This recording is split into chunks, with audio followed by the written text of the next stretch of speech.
Halo Indonesia, salam hormat, salam NKRI.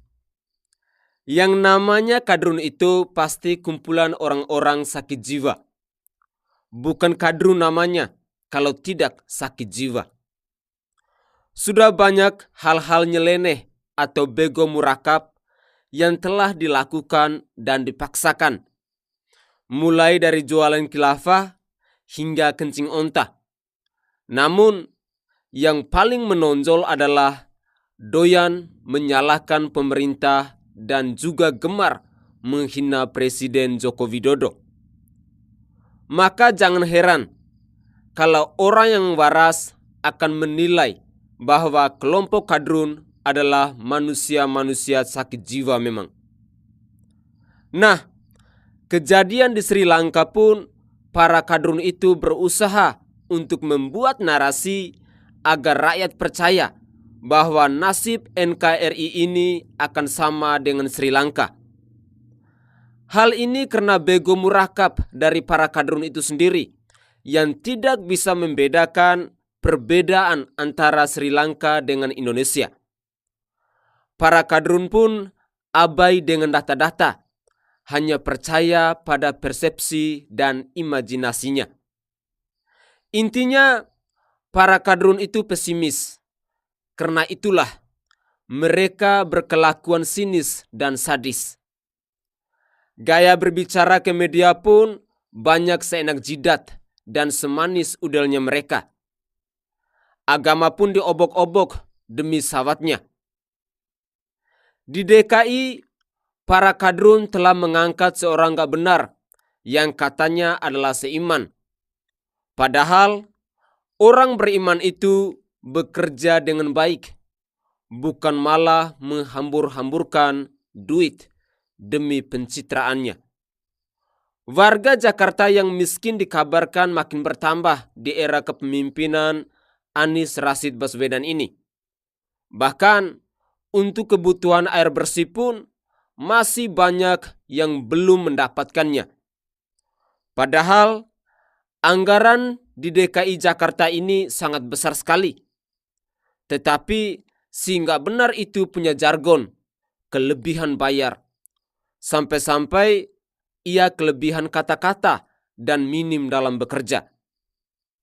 Bayangkan, soal naturalisasi dan normalisasi dipermasalahkan sehingga warga tidak mendapatkan manfaat dari kelakuannya itu, sehingga tidak dikerjakan.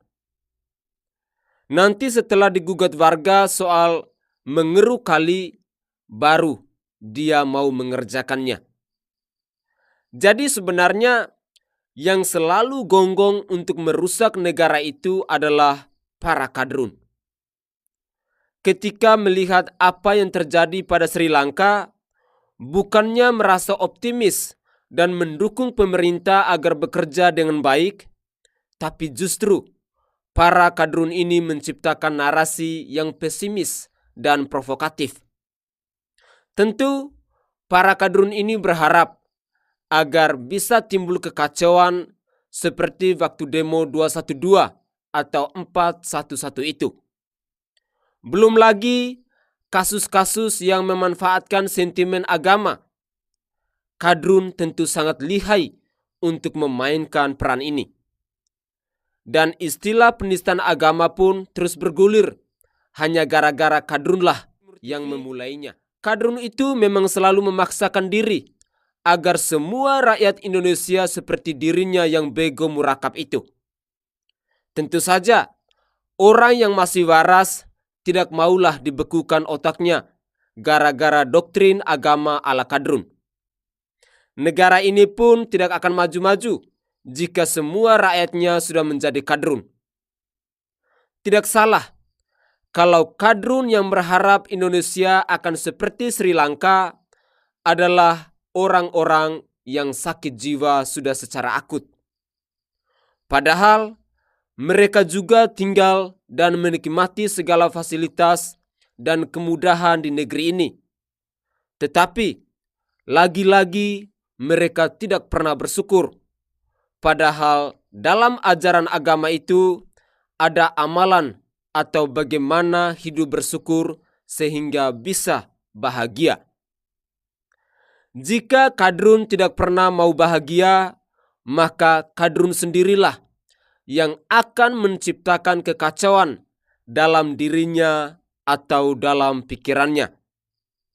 Jadi, buat para Kadrun yang mencoba menyamakan Sri Lanka dengan Indonesia, coba nih dengar kata Pak Luhut Binsar Panjaitan, karena ente ditantangin sama Pak Luhut. Kalau ada yang ngomong kita mau samakan dengan Sri Lanka, bilang dari saya sakit jiwa dia itu. Lihat data-data yang baik, kalau enggak suruh dia datang ke saya. Orang bilang Pak Luhut nantang, bukan nantang. Begitulah kata Pak Luhut dalam konferensi pers Rakornas DPSP 2022 di Hotel Mandarin Oriental, Jakarta Pusat pada hari Jumat 15 Juli 2022.